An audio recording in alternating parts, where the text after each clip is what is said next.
Hi and welcome to another video. In this video we're talking about the plans for a house. Where do you get them? How much do they cost? Is it difficult? Can you have a 3D model? All these things to consider. So let's have a look a bit deeper. In Russia this is called a project in English, and no house should be built without one of these. If you do, you're a fool, because the builders will build what they want, not what you want. You really have to get a plan made up by an architect like this guy here. So we're back onto Avita, as you can see up here. I hope my mouse is showing this time. And we're looking for Plan Dormer. And if you look in here, you can come onto the map here, Carta, and you can find an architect in your area. You can click on them and bring all kinds of adverts. So let's see what's available here. So here's one. There's actually loads of these. There's millions. They've all got their advert. We'll just go for the first one because it's got a nice pretty picture on it. So Project Karkasny Dom, which is what we're building. It's exactly what I did. And you can see here, there's his name, and you can write to him, or you get his phone number up, and this is some of the work that he does. You can see a Karkasny Dom, a carcass of a dom, or you'd call it in American a stick house, in Europe a frame house. And you can see it's on piles. And you can see he's got a nice pretty pictures there, and that's what the finish looks like when it's done. There's some examples of his work, and this is the kind of thing you're after. Normally they give you in a PDF file and a 3D model as well. So this is what you receive when you've gone through your plan and you've made it up. Your architect will ask you certain questions about the plan, how many rooms it needs and whatever, and what I did, I found a picture on the internet, and I showed him that's what I wanted. I showed him the dimensions I wanted, and then they made the plan up for me that way. And this is what you get. You get all these files here. All these files need to go to your builders so that they can get the materials. Some of them are listing all the materials, the sizes and whatever, and some of it's the actual building plans. The AP is the facade. It just shows the base details, and the KP is the construction plan, which is the real one the builders will be using to build the plan. I'm showing you here the AP plan, which is the architectural plan, and it gives you a basic facade, shows you what you're actually going to get when you built the place. The details are very brief. It doesn't give you many dimensions other than the overall dimensions. You can see what it's showing you here. Very little, just basic dimensions of what you're going to get. So this is the plan montage, which is really the plan that the builders will need. It's got a list of all the things. So this is really an important one that has to be very detailed, and you can see it's got the floor plan there, and the plan for the foundation, pile foundation, which I'm going to do. The Abaska, all the details, how it's built, and you can really zoom in and see all the fine details of how it's done and all the dimensions exactly. So that's what you get, and additionally to that, you should be getting a 3D picture of each part of the plan, and you go through and you can see all the bits and where it all fits together. There's a wall, and you can see this wall here with a window. You can see all the dimensions, and on the plan it's marked there. A good tip is when you print this out, you can either get it printed in big A3, or I print it in A4 because I'm building it myself. I don't need the A3. But if I was getting builders to do it, I would go through and I would highlight that bit there, so it's easy to see that is exactly where that wall's going to go. So there's no mistakes, and there's a 3D model of that wall. If you're getting a plan, even if it's by builders and they're doing the whole thing for you and they're just showing you a model, you certainly want to see the plan. You want to see what they're actually building, and check that they've got the diagonal braces in and whatever, so that when they're building it you can check on that. You can see, you don't need to be an architect or a builder. You can see if there's a diagonal brace on that 3D model and there's not one in the actual building, that there's a problem. You can compare it, and the same with a 3D model. You can go and compare and see what they're doing. It's vital that all these details are in there, so that there's no mistakes and there's no errors. If it's a very basic plan and there's none of these details in there, the builders have got to guess what is standard and where it's going to go, and the chances are it won't be done correctly. If it's not done correctly, there's all kinds of problems like materials being wasted. If your floor plan is not correct and you're having plywood put down, and the floor plan is arranged so that the plywood is not cut, it's put straight onto the floor. If it's not done correctly, then it won't fit, and so you're wasting material by cutting it, and time as well. So this is a typical 3D model of a frame house. As you can see, I've got it modelled in Revit here, but they've all got their own ways of giving you 3D models, whether it be an STL file or something. Well, this is what I did. I've got the original architect drawing, and I did it myself in Revit because I wanted to, for my own reasons. There's certain things I wanted to change, add, delete, but that's what you get. It gives you all the details, so you can look underneath and see how the frame works and what have you. And that's a typical 3D drawing. This is the original architect's plan 3D view, and I'm using a free online STL viewer to view it, because I have got an STL viewer, but it won't record when I'm doing screen recording for some reason.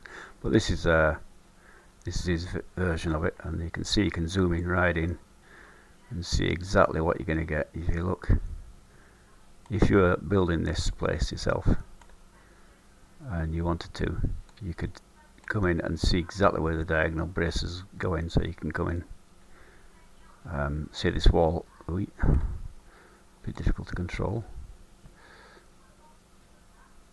So if you are coming and seeing what work has been done, you want to see this wall here, you can come in, you compare, you can say, well, you know, why this diagonal brace not in. You don't need to be an architect or anything to see that that's in there or missing. It's an excellent way of doing things, and you can see the pile foundations and the supports. You can get a good view here. You can see the supports coming in. See if I can get. You can see the roof, how it's been built. And you can go and check on all this while the building, you know. You really need to keep an eye on your builders and see if they're doing it per plan. So I wanted to show you one of the sites that you can use to get plans, and there's actually loads of them, but this is a good one, Roo Plans. And you can see on here they've got pre-made plans, which works out a lot cheaper than having an architect make it, and you can have a look through and see what you like. You know, you can pick on anyone. These are the prices for the full plan, so you can say you want let's have a look, page 2, what they've got. You could have a look through here and say you wanted that thing there, and you can see all of it. The price there listed is for the whole project, including the 3D model and all the rest of it, and you can see it's all listed in there, what they actually gave the architectural plan and the plan massage and all the rest of it, and they give you pictures of what you're going to get, and they show you a basic plan of the actual floor plan of what that building is. And it's an excellent way of doing things, because it's pre-made. You're not visiting architects, and if you buy it from here, I think they deliver it to you electronically within like 48 hours. It's like super fast, or even 24 hours, and they can courier it to you, the whole plan printed and everything, for a bit extra money. So it's worth looking into if you're not into architects and what have you. So this has only been a short overview of the plans and the types of things you can do and where you can get them from. They can be very expensive and they can be very cheap, depending on who you're using and where you're using.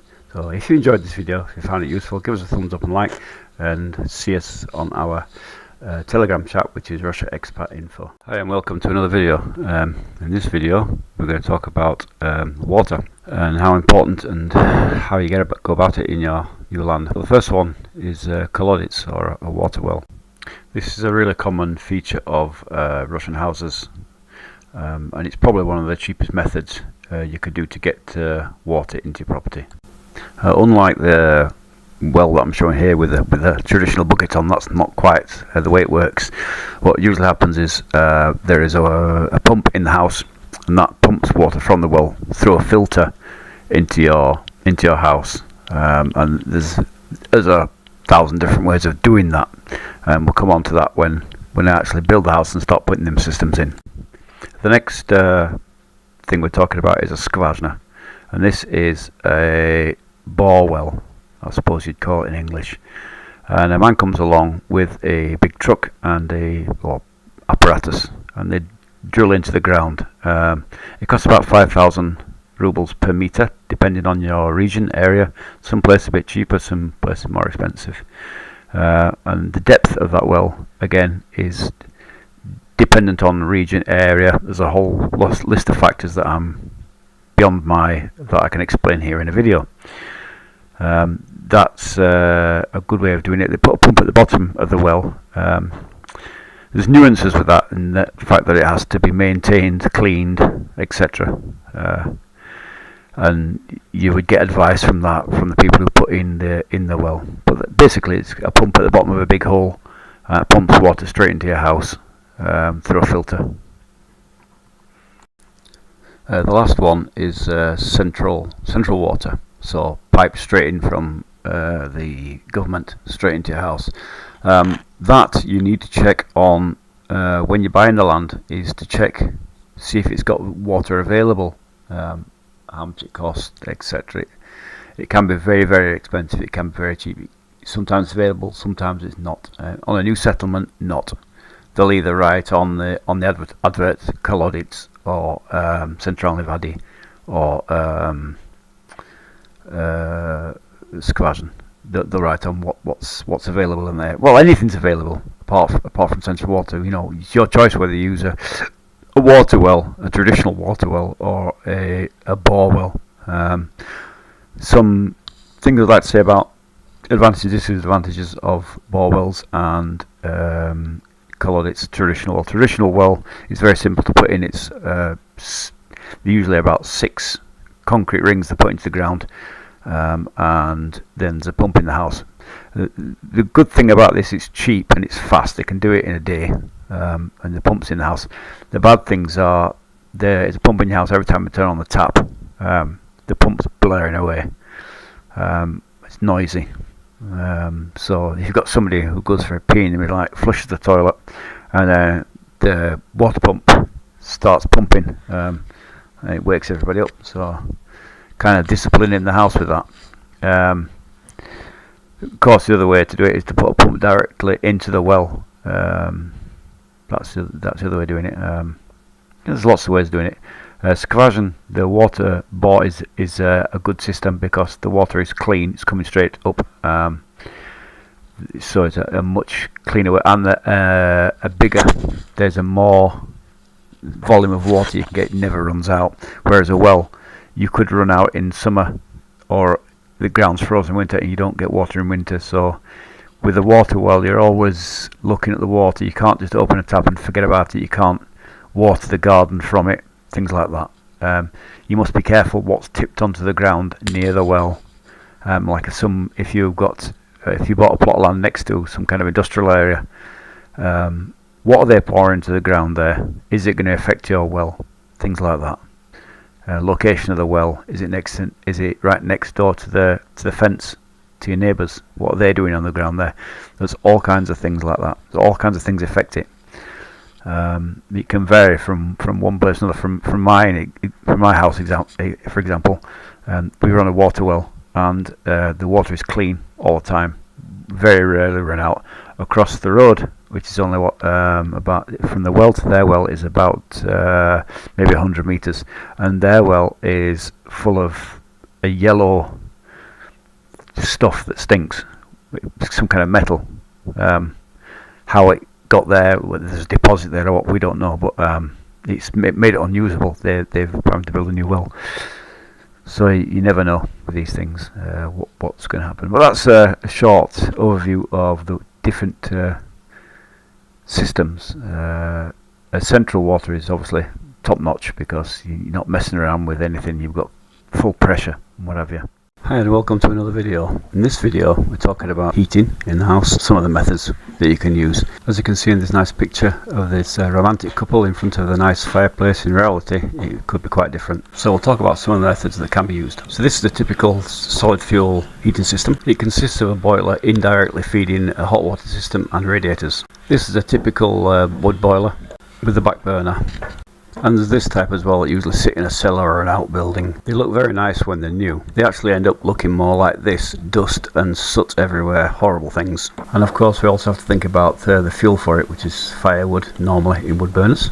And you can see this guy is making nice fire, it's great and all that, but reality, it's a long time and it's expensive. It costs about 10,000 rubles for 3 cubic meters, which is nowhere near enough. You need about 20. You also have to think about storage, which in Russian is drovinik, which is horrible, and this is really what you end up looking like when you've finished cutting firewood and you've had enough for the day. Another popular method in Russia is a toply pole, a heated floor, and some of the pictures here are showing of where it looks like under the floor. There's all these pipes running everywhere. To me it's good and it's very popular, but if there's a problem, you go and dig up the floor to repair the thing. There's a few different methods of toply pole. One's with water circulated and the other one is electrically heated, warm floor. But the electrically heated one is expensive to say the least. On the electric, it'll cost you to heat house about 20,000 rubles a month. This is a typical gas boiler that would sit on your wall. As you can see, they're small and clean and take up very little space, and they're very easy to service and all the rest of it. Easy to get spare parts for. A good alternative to solid fuel. This is my favourite preferred method of heating, which is a gas boiler mounted on the wall, directly feeding the radiators and hot water on demand, so there's no boiler required. You can see by this diagram it's a very economical way of doing things because you're missing out a lot of components that you don't need, such as the expansion tanks in the loft. That's all got done away with. There's no boiler. So you're saving a lot of money there, and you've got one thermostat to regulate the whole thing.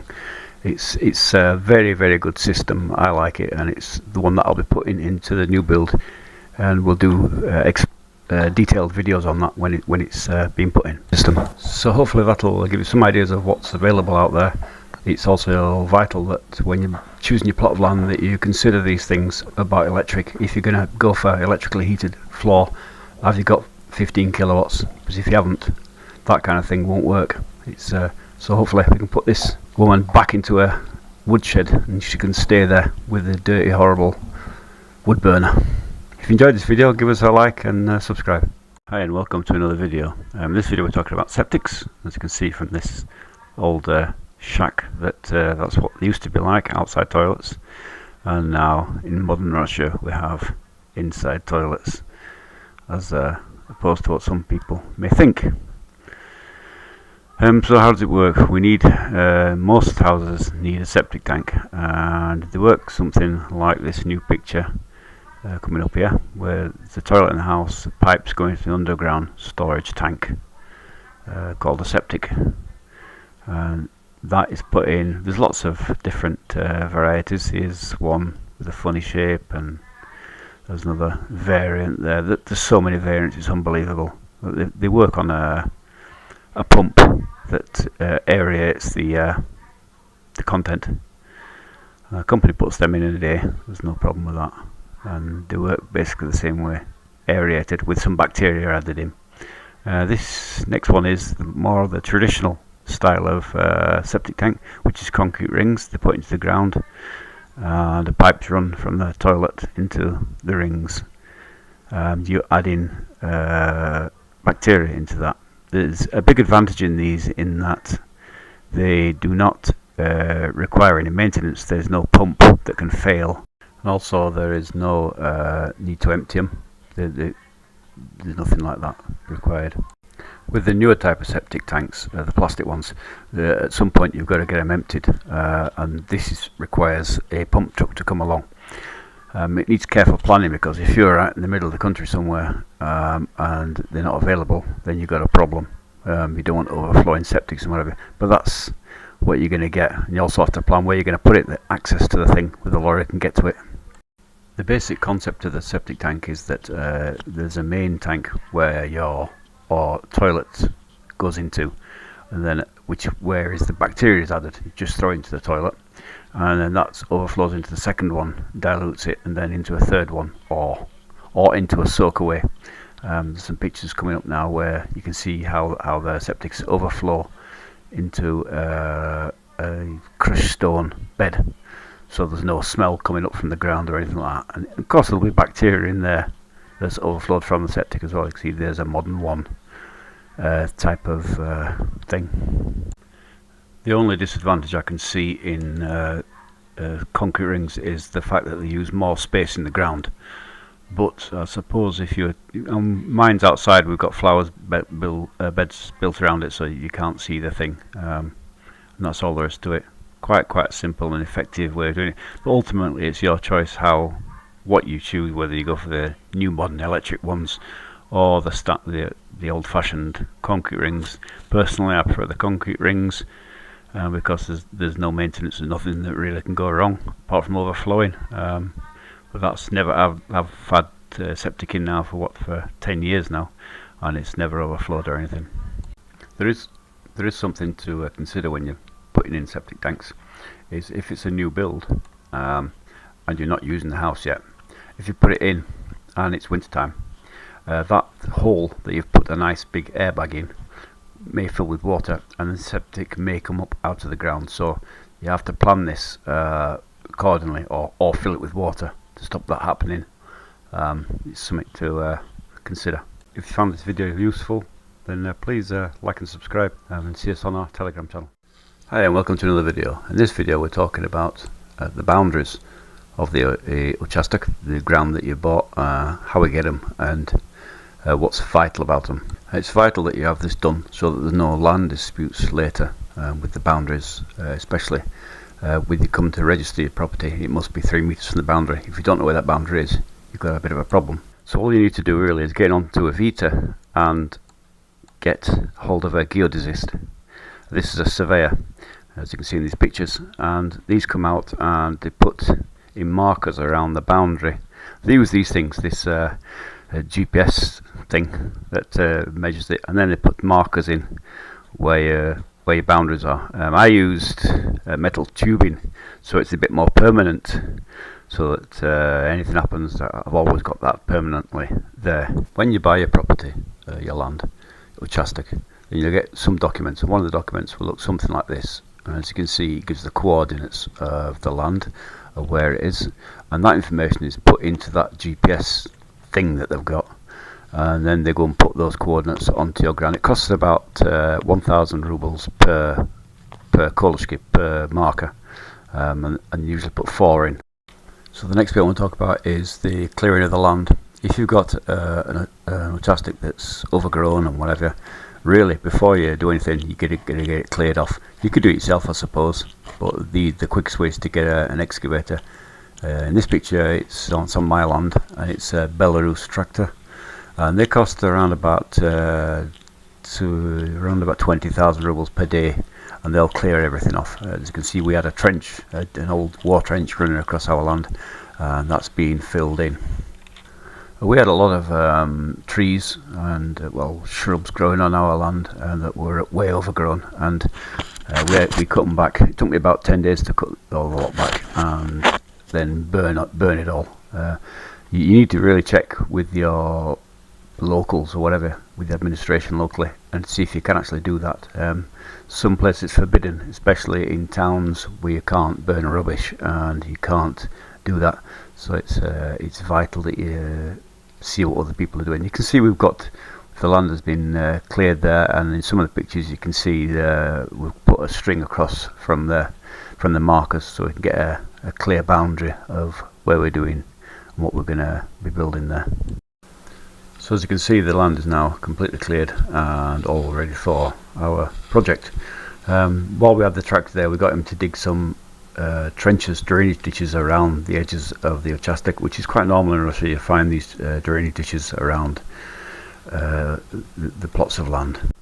And the last thing you need to do, of course, is to get some kind of temporary shelter put on the land where your builders are going to stay and where you can take cover from the rain. We built this little shack to protect us, but you can get these on hire, and they can bring them in very, very easily. Or sometimes the building company will bring their own in as well.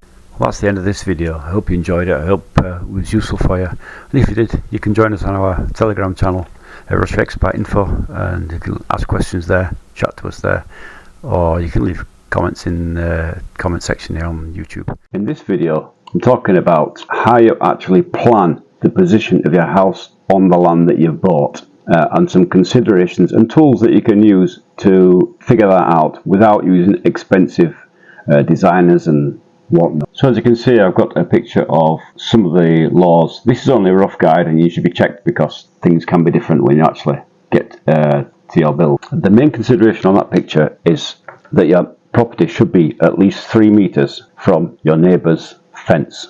So this is the plot, how I've got it laid out, or what I'm planning on. So as you can see, the house 14 by 9 is in practically the centre of the plot. It's 8 meters from the next plot and 21 meters from the road on the right hand side, garage on the left and a workshop on the right. In my particular case, in where I'm building, the government is not interested, or the planning department is not interested in the garage or the tool shed or workshop. That doesn't count on their registration. All they're interested in the main house. If you're in other areas of Russia, such as St. Petersburg, those places will absolutely be registered and marked on the land. So you need to check with local regulations as to what how it comes about. After the legal considerations of distance from the boards and whatever, one of my main problems was that I've got a big elk tree right in the centre of the plot, and so our house has been moved slightly to the left, 4 meters away from that, because we didn't want to chop it down. It's a beautiful tree. You'll see it later in later videos when we get building. One of the main things we considered was where the septic is going to be, and where that arrow is where the septic is going to be, and that is right beside the road. So if it needs to be emptied, a machine can come in, drop his pipe into there and clean it out without causing any problems, without having to get any access or anything. The toilet is indicated with the other arrow, so it'll be in a direct line to the septic. So it'll be a one straight trench dug straight to there, which saves time and effort, and not putting bends in the pipe and whatever. Why the centre of the plot? Why not to one side? People often put it to one side of the plot and whatever. Well, the reason is exactly opposite me. This plot is 2 houses, and they're spread apart, and the sun comes up, and it's up most of the day right between those 2 houses. So sunset comes right between those 2 houses, and so our house, big window, is going to be facing exactly on the sun. How did I get the sun? Well, I'm going to show you that now. So this is one way of finding out where the sun is positioned on your ground. You can see I've got a model of my house here, and it's plotted in. I've got it plotted into the coordinates plotted into this program, and you can see the sun here, position here of where it is. Remember I said about the window between the houses, and on this you can put in the date and the time. You can put the time in here, whatever time you want. See what the sun position is exactly, and you can also change the date to exactly what date you want it on. Sometimes it's a bit awkward to change it, but yeah, here we are. So yeah, you can grab this line and move the date around, and also give you there it is. So you can change the date. So if I want to put this on today's date, which is the 17th of January, so we're talking about January, March 2025, and you can see at 3 o'clock it's there. I can change that if I wanted to be at 12 o'clock. It's over here. That's one way of doing it, but this is a very expensive program. It ain't cheap, but you can get a trial where you can see. It's very clever. You can see exactly the house where the sun is going to come in, compared to the house. There we go. You can see it exactly. It's very, very clever.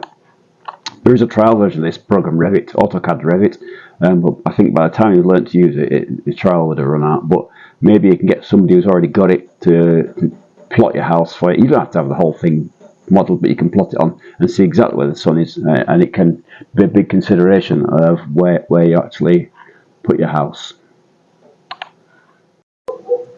So this is the alternative to expensive programs. It's simply Google Earth. I'm using Google Earth Pro here, as you can see, and these are the two houses that I mentioned. Now my plot is there where that yellow pin is, and you can see it's where I'm planning the house is exactly between those two houses. You can do all kinds of things. You can see the daylight and sunlight up there. The best way to do it is to change the ground into the southern direction, so you can see exactly where the sun is.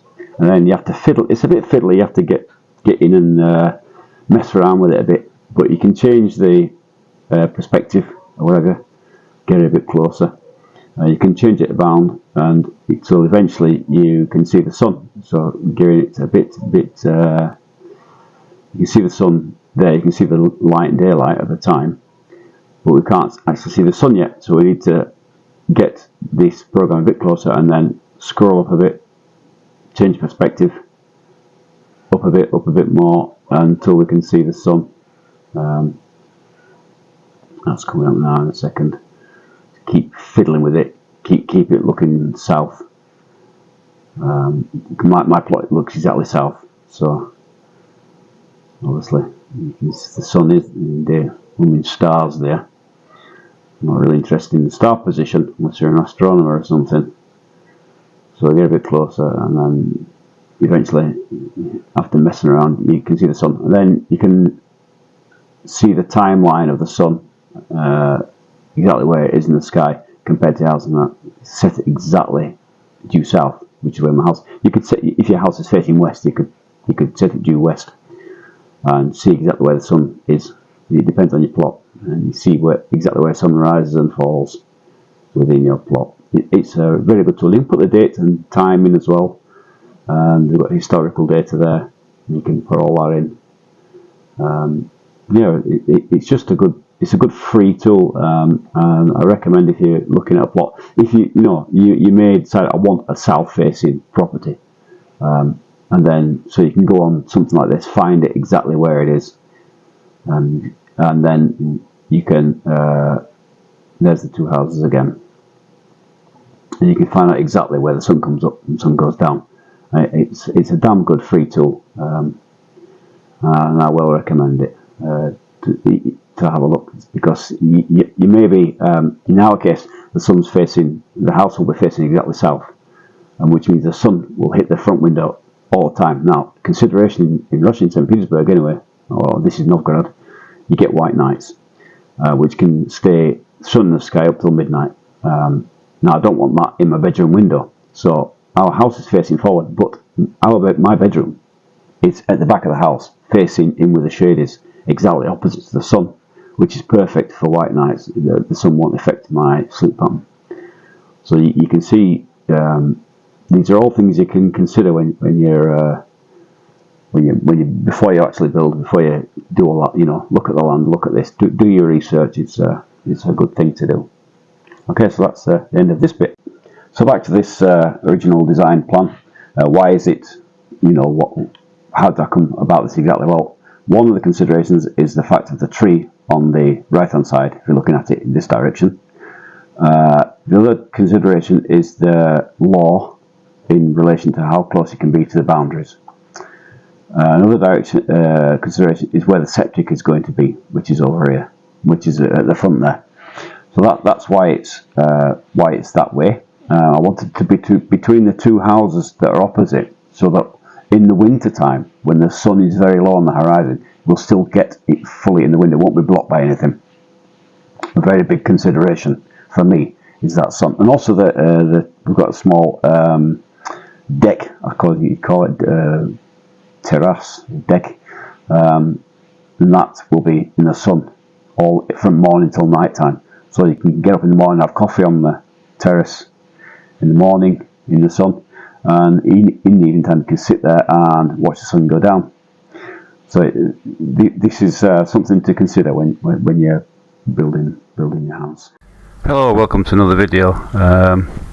This time we're talking about electric, how you get it into your house, how it comes about, and what type of electric is. In Russia, the voltage is supposed to be 220 volts. It's around about 240 volts in reality, and it usually comes in 3 phases, which means three wires, cables coming in, each wire carrying 5 kilowatts of power, and that is split up in your house. So 5 kilowatts to say your kitchen and your front room, 5 kilowatts somewhere else, and 5 kilowatts somewhere else.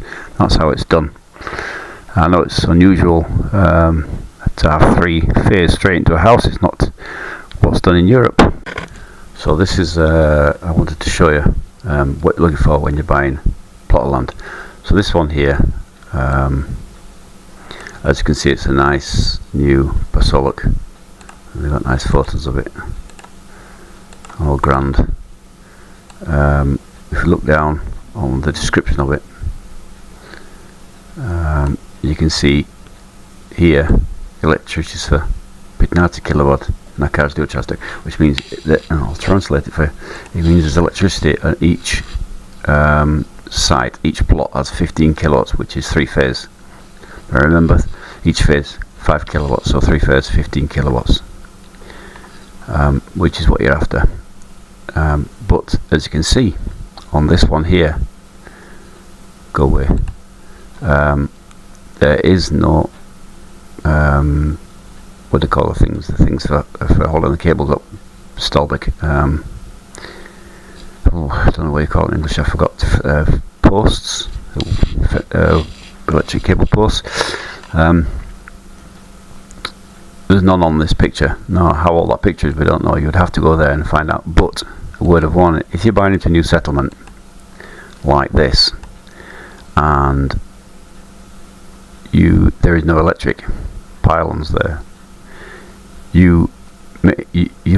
while you're building the house, you need electric for your tools, whatever. For the people who are going to build it, who are going to live on the site, need electric.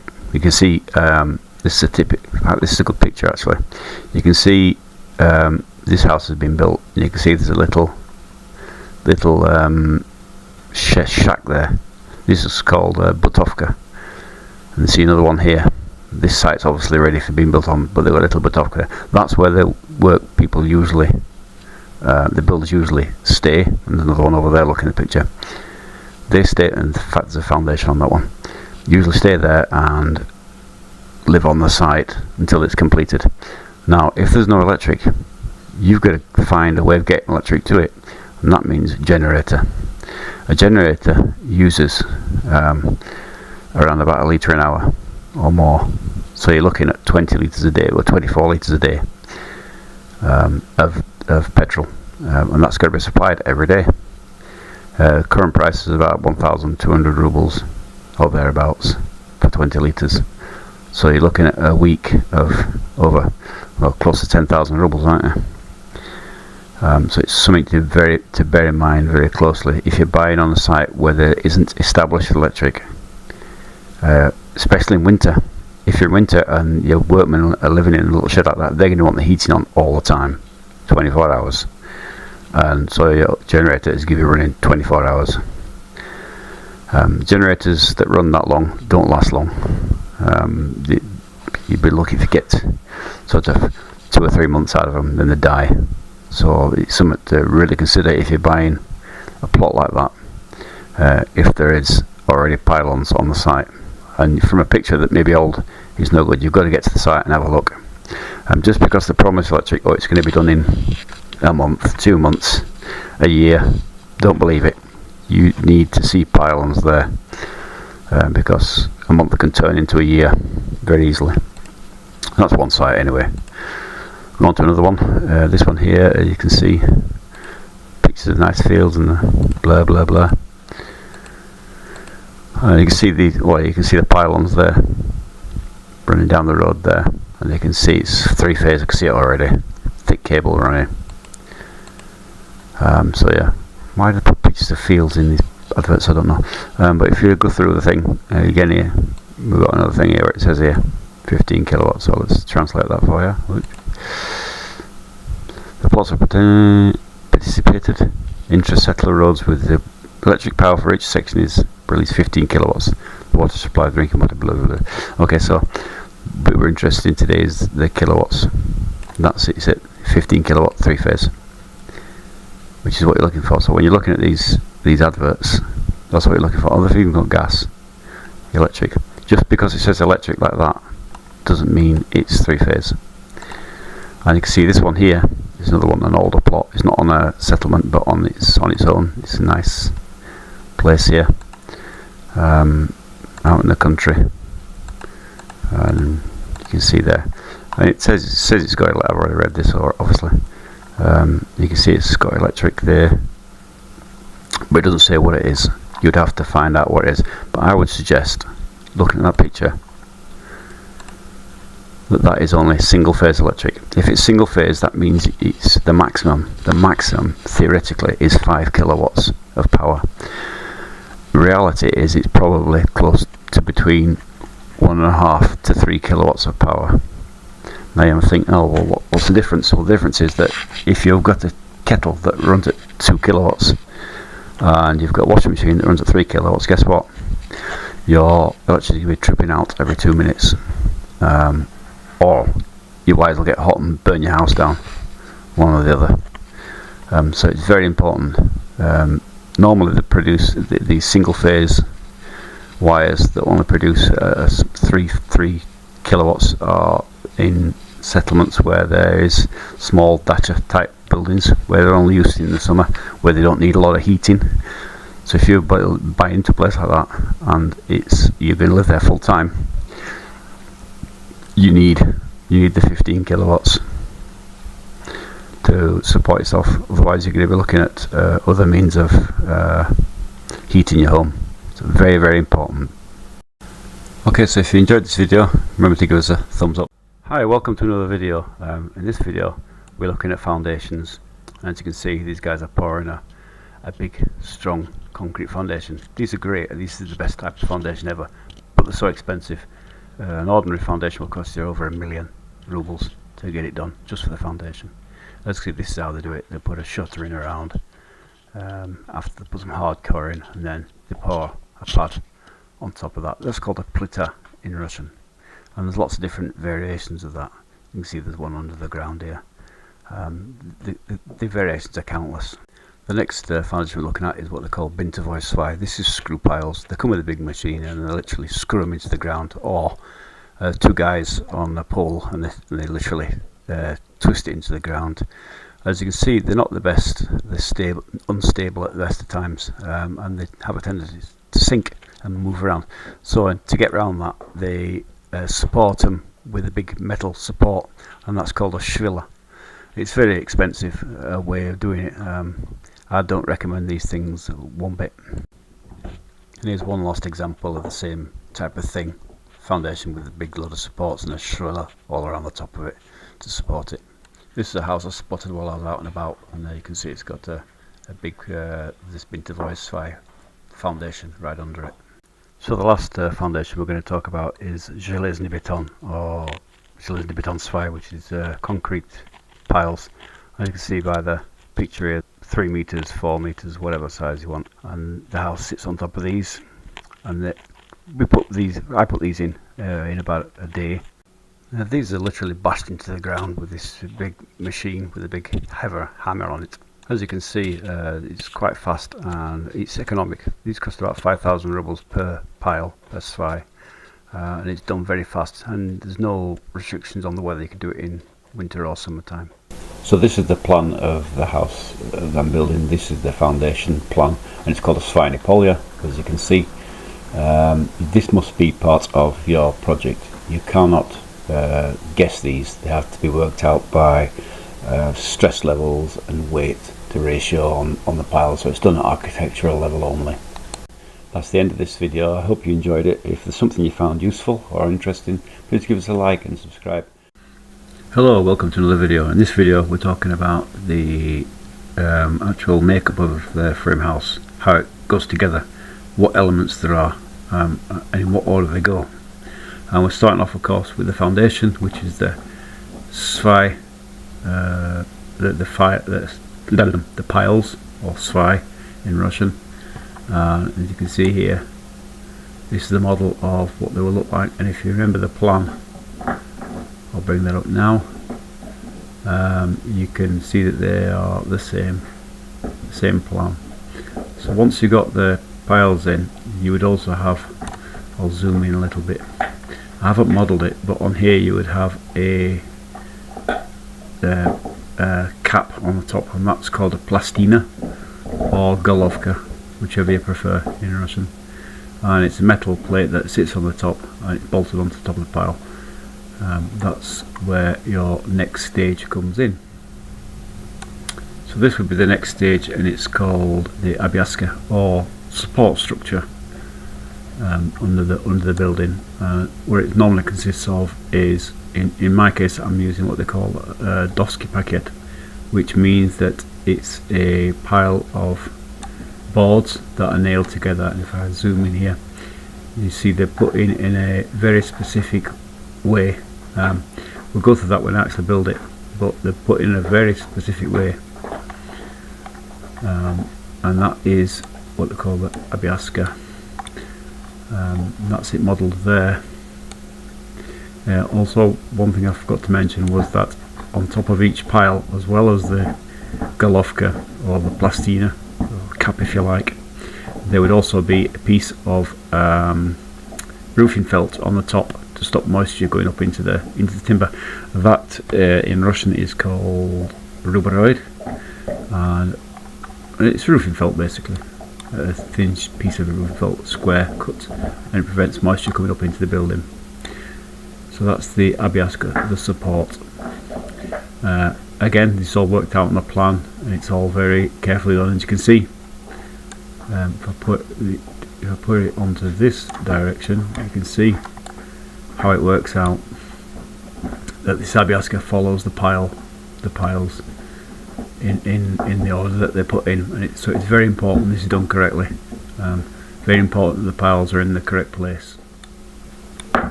So next on the after the obyaska is finished, then on comes the flooring. The flooring is called lagi, and they go onto the top of the obyaska, and this is where your insulation goes between this and your walls. This is your floor structure, if you like, and as you can see, it stays on top of the obyaska. So next on comes the walls. I haven't modelled every individual piece, but I've modelled this piece in particular because for me it's a vital piece, and I wanted to get it absolutely right. So this is the front window, obviously, and as you can see, it's in a certain way, but these are the walls. These would go on next. A few things to look at, very important points. Between this bit here, the bottom of this frame, and the obyaska, this bit here, if I can get a closer look, this bit here should go some insulation. It's a tight. These are, I've forgotten what they're called, but they're rolls of insulation that go between this, and you basically staple them onto the timber, and this goes on top, and it stops drafts coming through here. And also something else, when you've got a lot of timber like this joined together, you must have insulation between each piece, otherwise you can get a draft coming through there. And same here, each piece has to have a piece of insulation in. A lot of people forget that and they don't put it in, and then what you see is houses with a lot of expanding foam in the joints, trying to stop the drafts coming in. So next comes in the walls. All the walls come in next, and you can see I've got them modelled in here, but I haven't done the actual framework inside the walls because I don't need it to do that. So on to the next bit. But that's where they would go. They would come on top of the Abiaska. So the next point, once the walls are up, then there's something called the Abiaska, which is the top plate, or I think you call it sill in some places. So that's this piece of timbers that run along the top of the walls and provide a support for the roof. And in my case, I'm using two 150 by 50 millimeters, and that's, so if you look at the down, you see it's in red here. As you can see, support goes along the top of all the walls except for the window, and the internal walls as well, an internal wall there, and that's the support for the roof and the ceiling. Again, an important point to note: if you're between the top of the wall and this top plate, there must be insulation in there, in that piece there. Something to be wary of. On to the next part. So the next part we move on to is the ceiling. As you can see here, I've got it modelled in, and this rests, well, it's difficult to see, but it rests on top of the Verkhnaya Abiaska, between. So this rests on top of the Verkhnaya Abiaska, the ceiling, and again in between the Verkhnaya Abiaska and this timber here, there must be insulation. These are rolls of insulation. I'll get the number in a minute. So that's the ceiling. That's the way that goes in. Again, all carefully planned out according to the architect's design. Next piece on would be, the next part up is this roof support or roof frame. I don't know what this is called in English, and I don't know what it's called in Russian. Probably it's called uppor, roof uppor, which means roof support. And this is carefully designed by the architect again, and very, very carefully done, almost fitting very well. There's no need to insulate these. If you, sorry, there's one thing I did mention, whether it's a cold roof or a warm roof, and the difference is that in a cold roof the ceiling is insulated and the roof is not. So if you weren't planning to use a second story, which I'm not, then there's no point in insulating it. I insulate the ceiling, which is what I'm going to do, and then the roof is left with just water membrane and the final finish. Next in comes the roof rafters. Once the roof rafters on like this,